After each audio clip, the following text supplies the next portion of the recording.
rolling. So you are now an author, and if you could tell us about your book and how it came to be. Well, my friend Cindy Ratzlaff and I travel together because we both have men in our lives who either don't like to travel or don't like to travel with us. We're not certain. And so one year we went to Prague because I live in California and I don't get a lot of festive Christmas spirit, and I need it. So I dragged her to the Christmas markets of Prague in early December. And right before we left, I had been searching the internet because my feet would get hot at night, and I couldn't decide if that was something fatal or if it was just because I was a woman of a certain age.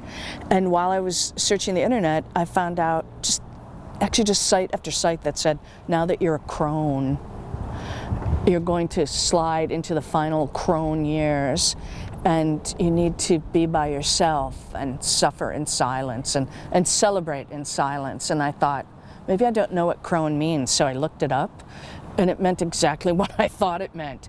Old, hag, shrew, a derogatory term based on the French word carrion, which means dead flesh, and then the kicker, the nail, the peak. It was any woman over 40. And I thought, no. So I got to Prague and I told Cindy that we were crones, and we both agreed that we didn't want to be a crone.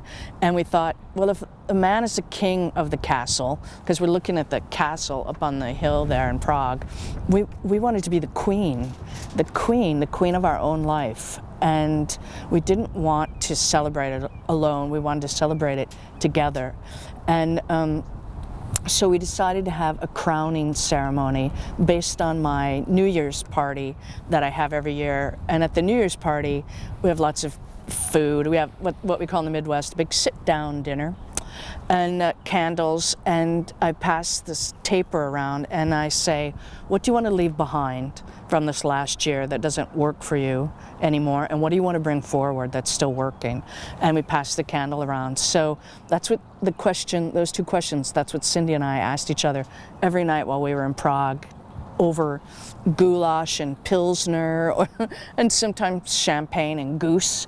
And by the end of that week, we felt so empowered to, especially because we'd been friends for so long, so I could reinforce. Cindy would say, well, I wish I was that girl that sold her bike for $200 and took that money and moved to New York. I wish I still had that courage. And I've seen her low all these years, and I could say, you are still that woman. You've just forgotten. You're still that girl. And so she was able to reinforce for me. And when we got back to the United States, we felt so empowered, and we told all our friends, and all our friends said, we want that. We want permission to enter into the next half of life with that permission to enjoy ourselves. So we started having crowning ceremonies, and Cindy lives in Pennsylvania and I live in California, so we started to Skype and iChat, and she said, I think there's a book here.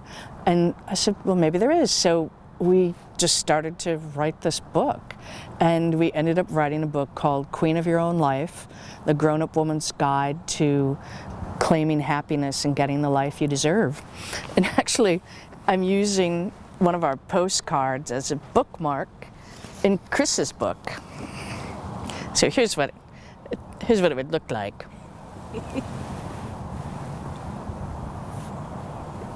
There you go. And it'll be out this year, blah, blah, blah.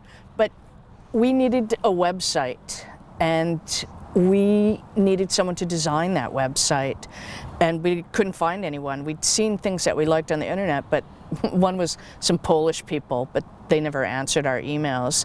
And so I went to Cindy's house to do a crowning ceremony, and while I was there, in her home office, I saw this great painting. Well, we thought it was a painting. That's the thing. And it was this one, wrestling with an alligator. And I thought it was fantastic. She told me she'd bought it for herself to celebrate a promotion. And when she got it home, and hung it on the wall. She realized it was all fabric because she had been looking at it high up on a wall. And I just thought it was the most fantastic thing I had ever seen, because we said, is he going to win? He's wrestling that alligator. Will he win, or will he be consumed by the alligator? We weren't sure. So, fast forward to 6 months later, my friend calls me up, Peggy, who's from my hometown. We all have names that end in Y. Peggy, Kathy, Cindy. And Peggy called me up and said, I am at an art show. There's an artist here you simply must see. I said, okay. I went, I met her there, and I thought, these look familiar. There were, recent alligator attacks and dogs being groomed, and I thought, could this be what I've seen on Cindy's wall? And it, interestingly enough, turned out to be true, but that's where I met Noah, Chris's son, and he showed me this book, and my friend Peggy said, wow, that's fabulous. And he said, we looked all over to find these women to help do this book. And Peggy said, do they design websites? And he said, yes, they do. And he gave me the name Design Ranch. And I contacted them, and they designed our website. And I bought large America piece of art, and I bought another piece of art for my friend Cindy. She doesn't know yet, it's a gift. And I was thrilled, and here's why I was thrilled.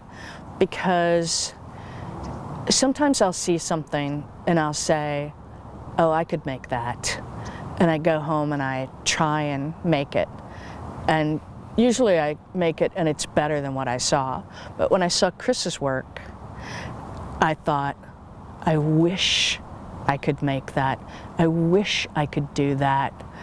Oh, I wish that was hanging in my house. I want that.